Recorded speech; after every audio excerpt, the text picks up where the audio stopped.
Hey, what's up? It's Jim, and today I'm going to talk about Mystery Science Theater 3000, episode 1310, H.G. Wells' The Shape of Things to Come. This is another Emily episode, and it is, I think it was a pretty decent one. Not a huge standout, not a kind of home run kind of episode, but a really good one in the season.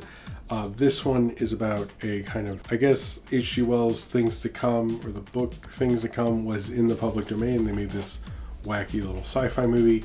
I do kind of prefer Emily stuff when it's 80s and 90s, and I think this really worked for it. It's the kind of stuff I used to watch on Sci-Fi Channel before, when I was like a kid, before Mystery Science Theater showed up on the Sci-Fi Channel.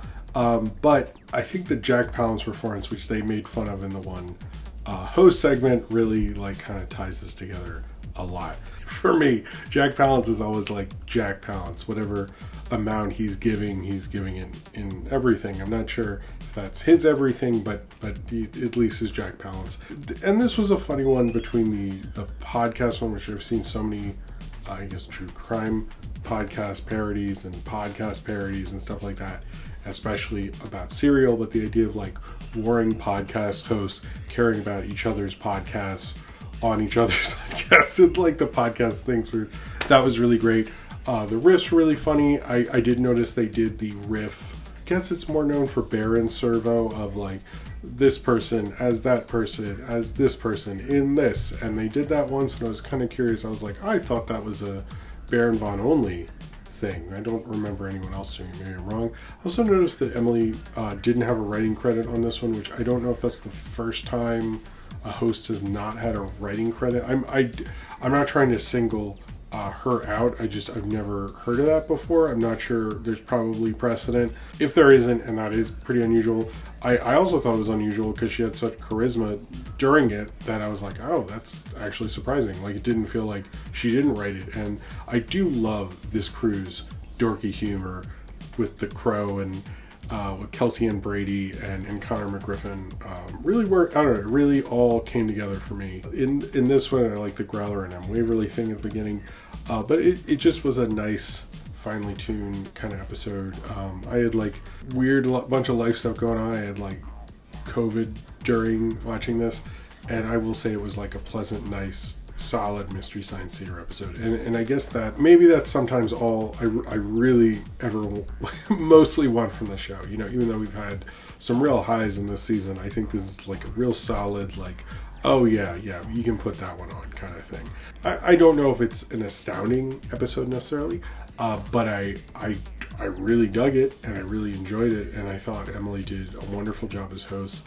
And I liked all the segments. The Jack Palance thing was also good. The drink coaster, oh my god, that's right out of, you can tell Joel still works on the show with that one. That was really good. I really like the drink coaster thing. Trying to think anything. I mean, it just, the robot dancing point, like the joke, the riffs were fairly good. I think this was a very solid episode of Mystery Science Theater. I just think it's like just a solid one. It's not Munchie, it's not Dr. Mordred, which I think are two of the better ones of the season. It's not one of the standouts, but I think it is a solid one. Like, if I were to, maybe I will rank this season. If I were, I'd probably put this towards the top, but it's just like a very solid kind of episode. I think this is the kind of stuff I wouldn't mind if Emily just does 70s, 80s kind of let's say 80s, 90s sort of sci-fi. I wouldn't say 70s. Shouldn't have said 70s. I feel like she's really equipped at that. I'm not trying to say she's a bad riffer or something, but it's just some people have the strength, some people don't. I just feel like she's very good at those, and I thought she was really good at this.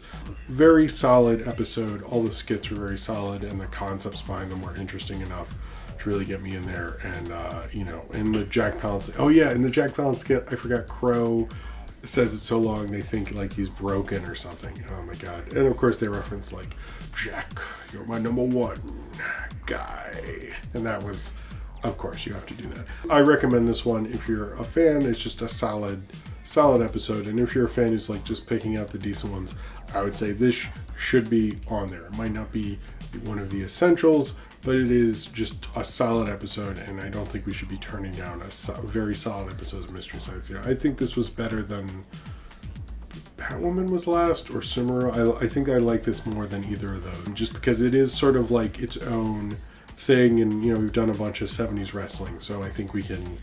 I sort of think that maybe this is comparable to the kind of robot fighting one, whichever that one was. But it's been a long week. But I quite like this one. I think it just it's nice to just sometimes just have a real solid episode like this. So if you have seen Mystery Science Theater 3000, episode 1310, The Shape of Things to Come, or H.G. Wells' The Shape of Things to Come, then comment below in the comments and subscribe if you would like to.